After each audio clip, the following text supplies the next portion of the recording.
আমার স্বামী টিটু ঘর জামাই থাকতো আমাদের বাড়িতে, কিন্তু সে ছিল অকর্মা, কোনো কাজ করতে পারত না। কিন্তু তাকে আমি অনেক পছন্দ করতাম, তাই বিয়ে করে ফেলি।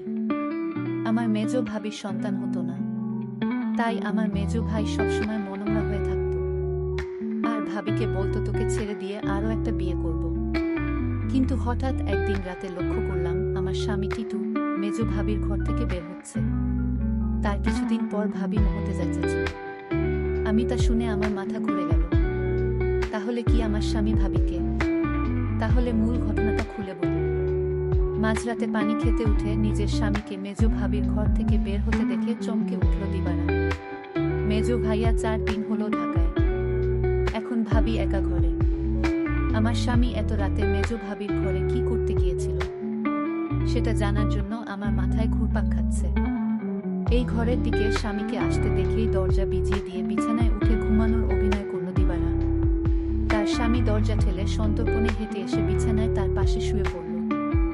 দিবারা এই বাড়ির মেয়ে, তার স্বামী ঘর জামাই।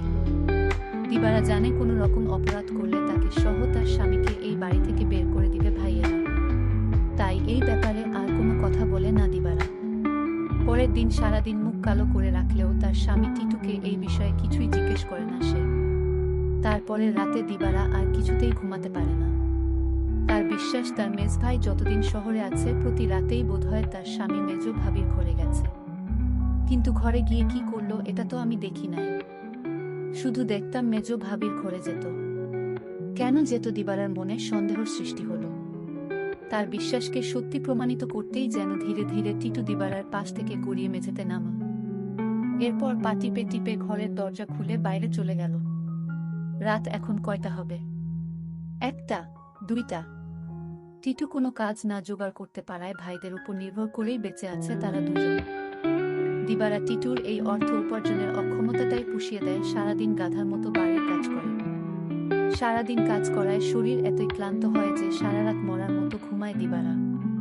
কয়বার টিটু তাপ্পর দিয়েও দিবারার ঘুম ভাঙাতে পারেনি। তাই রাতে যে দিবারা জেগে থাকতে পারে এমন কোনো ভয় তার ছিল না বলা যায়। আর এই সুযোগে মেজ ভাবির ঘরে যেত।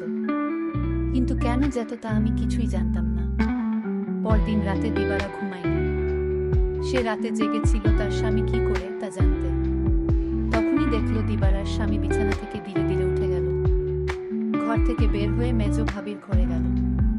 কিছুক্ষণ পর মেজ ভাবির ঘর থেকে চিৎকার শোনা যাচ্ছে। মনে হচ্ছে ভাবির এক অন্যরকম চিৎকার। আমি ভাবতে থাকলাম কি হতে যাচ্ছে এখানে।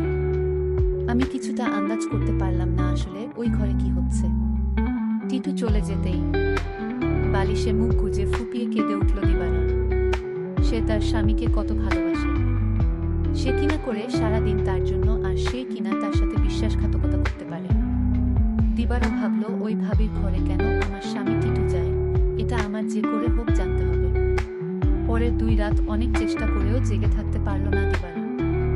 সারাদিনের কাজে ধকলে এতই ক্লান্ত থাকত যে মাঝরাত পর্যন্ত বিছানায় শুয়ে জেগে থাকা তার পক্ষে অসম্ভব ছিল। তারপরে যখন মেজ ভাই চলে এলো তখন থেকে দিবারা কিছুটা নিশ্চিন্ত হল। তারও কয়েকদিন পর এক রাতে গভীর ঘুমে ঘুমিয়ে রয়েছে দিবারা। অনেক ধাক্কাধাক্কি করে তাকে উঠালো তার স্বামী টিটু। ঘুম জড়ানো ক্লান্ত কণ্ঠে দিবারা বলল, কি হয়েছে? এত রাইতে ডাকেন কেন? লাইটটা একটু জ্বালাও তো। সারাদিন কাম কইরা কুল পায় না। উনি আছেন তার চিন্তায়, এখন ঘুমান। এই বাড়ির সবচেয়ে অবস্থাপন্ন বলা যায় মেজু ভাই শহীদকে। তার স্ত্রীও অবস্থাসম্পন্ন ঘরের মেয়ে। শহীদ মিয়ার বড় চালের আড়তের ব্যবসা। গ্রামের দিকে হলেও শহীদের ঘরটা দেখার মতো। ইট সিমেন্টের দেয়াল আর টিনের দোচালা। তার ডান পাশে 2টো ইটের তৈরি ছাপড়া ঘরে থাকে ছোট ভাই বাদল আর বড় ভাই জলিল। তাদের 2টো ঘরের মুখোমুখি উঠান পেরিয়ে একটা টিন আর বাঁশের তৈরি ঘর। এখানেই দিবারা আর টিটুর সংসার। দিবারা খুব চিকন আর কালো হওয়াতে বাবা মায়ের মৃত্যুর পর 3 ভাই অনেক খুঁজেও কোনো পাত্র পায় না। শেষমেশ এক ভর ঘুরে ভাদাইমা গোছের এই টিটুকে ঘর জামাই হিসেবে আনে। ভেবেছিল টুকটাক কিছু কাজে তাকে লাগাবে, কিন্তু সে পুরোই অকর্মা। সেই দিনের প্রায় 1 মাস পর বাড়িতে বিরাট উৎসবের মতো আয়োজন হলো। দিবারার ছোট ভাইয়ের 2টা আর বড় ভাইয়ের 3টা সন্তান হলেও মেজো ভাই বিয়ের 4 বছর পরেও সন্তানের মুখ দেখতে পারেননি। মেজো ভাই আরেকটা বিয়ে করবেন কিনা এটা নিয়ে চিন্তা ভাবনা করছিলেন। যে স্ত্রী তাকে সন্তানের মুখ দেখাতে পারবে, মেজো বউকে তাহলে এই বাড়ি ছেড়ে চলে যেতে হতো। ঠিক এই সময়েই আনন্দ সংবাদটা পেল সবাই। মেজো বৌমা হতে চলেছে। মেজো ভাইয়া আর ভাবির আনন্দ দেখে কে? এই উপলক্ষেই এই উৎসব আয়োজন। দিবারা যখন আনন্দের সাথে টিটুকে এই খবরটা দিল তখন সে সামান্য একটু মুচকি হেসে বলল, ভালো তো। শুনছিলাম কোনো ফকিরের কাছ থেকে পানি পড়া নিচে। ফকিরটা কামেল। সেও কি যাবে নাকি সেই ফকিরের কাছে? কোথায় থাকে সে? যেখানেই থাকুক, তুমি যাবে কি না সেটা বলো। দিবারা বলল, আমার দরকার নাই। আমি সবই বুঝি। তুমি ভাবিরে ফকিরের কাছ থেকে পানি পড়া এনে দাও, এটা তোমার বানানো কথা। এটা আমি বিশ্বাস করি না। দিবারা আরো বলল, আমি একদিন তোমার এই রহস্য খুঁজে বের করব। আর যেদিন তুমি ধরা পড়বে সেদিন বুঝতে পারবে তোমার কি অবস্থা হয়। টিটু তখন বলেছিল, তুমি আমারে বিশ্বাস করো না। দিবারা বলল, করি, কিন্তু তুমি তোমার প্রতি আমার বিশ্বাস দিন দিন উঠে যাচ্ছে। যতদিন পর্যন্ত আমি জানতে না পারবো তুমি মেজো ভাবির ঘরে কেন যাও, ততদিন পর্যন্ত তোমার প্রতি আমার আর বিশ্বাস হবে আর হবে না। দিবারা এই কথা বলে ঘুমাতে গেল। তার স্বামী টিটু তার সাথে শোয়া ছিল, কিন্তু হঠাৎ করেই দেখল তার স্বামী বিছানায় নাই। তখন দিবারা চিন্তা পড়ে গেল, আজও চলে গেল। ভাবির রুম থেকে এক প্রকার চিৎকার আসতে শুরু করলো। আমি কিছুই বুঝতে পারলাম না এটা কিসের চিৎকার। মনে হচ্ছে মেয়েলি কণ্ঠ। প্রায় 1 ঘন্টা পর দিবারা দেখতে পেল মেজো ভাবির রুম থেকে বের হতে। দিবারার মনে দিন দিন সন্দেহ বাড়তে লাগলো। তারপর দিবারা ভাবল, একদিন আমি জানালা দিয়ে দেখব তারা কি করে। দিবারার স্বামী দিন দিন দিবারার প্রতি কমে যাচ্ছে।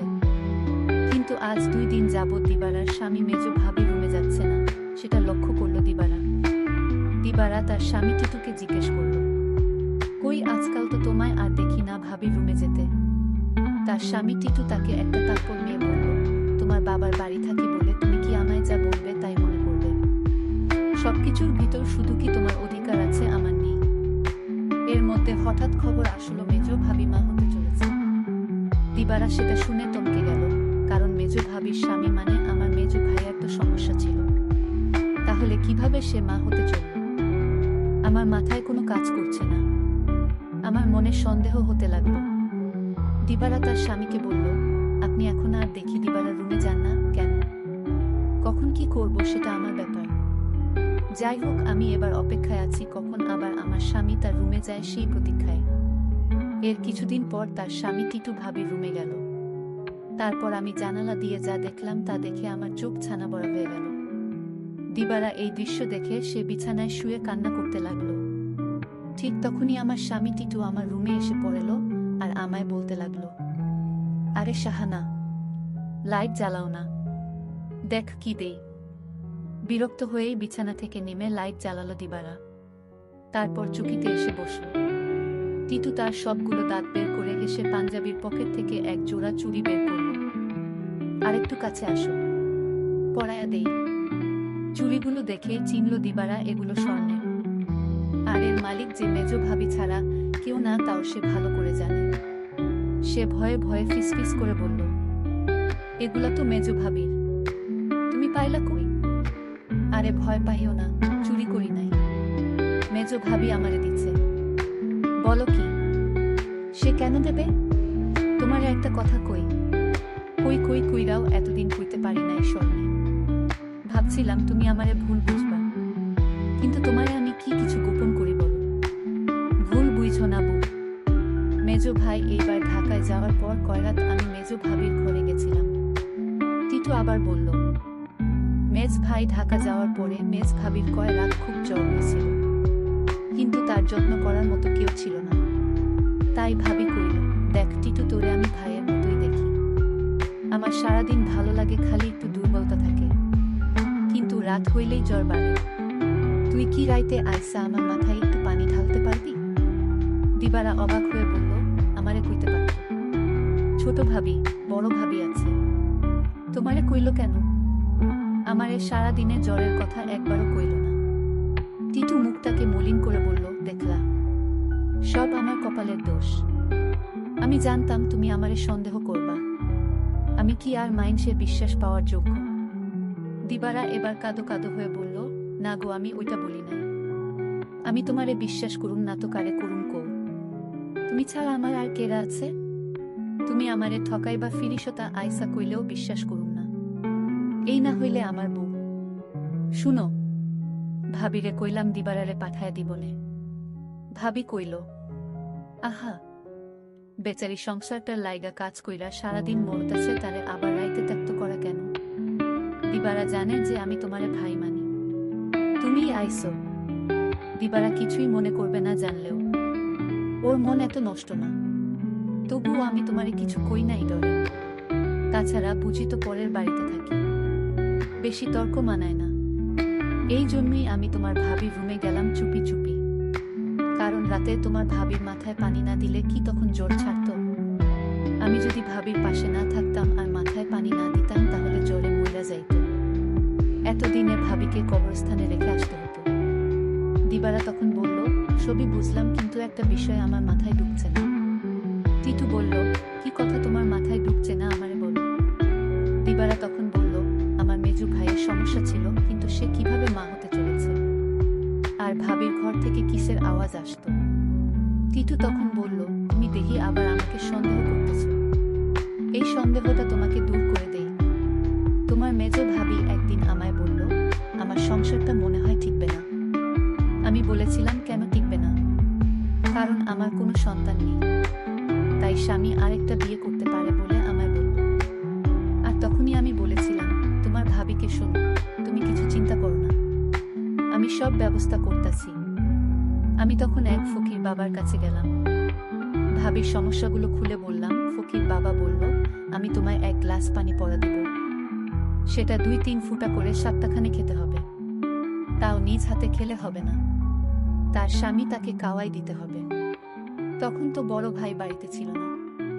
আমি কোনো উপায় না পেয়ে এক গ্লাস পানি পড়া নিয়ে আসলাম। আর এই ফকির বাবার পানি পড়া খেয়ে আল্লাহর রহমতে সে সন্তান লাভ করেছে, বুঝলে এবার দিবারা? আর তোমার ভাবির ঘর থেকে যে শব্দ আসতো সেটা ছিল LED শব্দ। তুমি তো শুধু শুধু আমায় সন্দেহ করতে। দিবারার চোখ ভিজে উঠে। আহা, তার এই স্বামীকে আর ভাবিকেই নাকি সে ভুল বুঝেছে। কি বাজে চিন্তাই না করেছে সেই রাতে তার স্বামীকে ভাবির ঘর থেকে বের হতে দেখে। সে সিদ্ধান্ত নেয় তার সহজ সরল এই স্বামীকে আর কোনোদিন সন্দেহ করবে না সে। টিটু বলল, আমি সেবা যত্ন করাতেই তো ভাবি সুস্থ হইয়া গেল। তাই তো খুশি হইয়া দিল এই চুরি জোড়া, কইল দিবারারে দিও।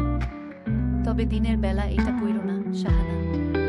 বুঝি তো পরের ঘরে থাকি, 5 লোকে 5 কথা কইল। দিবারা তখন কেঁদে কেঁদে বলল, আমি তোমাকে অনেক কষ্ট দিয়েছি, তোমাকে অযথা সন্দেহ করেছি, আসলে তুমি নিষ্পাপ। দিবারা বলল, তুমি মেজো ভাবির ঘরে গিয়ে মেজো ভাবিকে মায়ের মতো যত্ন করে সুস্থ করে তুলেছে, এরকম স্বামী এখনকার যুগে পাওয়া বড় কঠিন। দিবারা বলল, আমায় ক্ষমা করে দিও তুমি। তুমি ক্ষমা না করলে আল্লাহ আমাকে ক্ষমা করবে না। টিটু তখন হেসে বলল,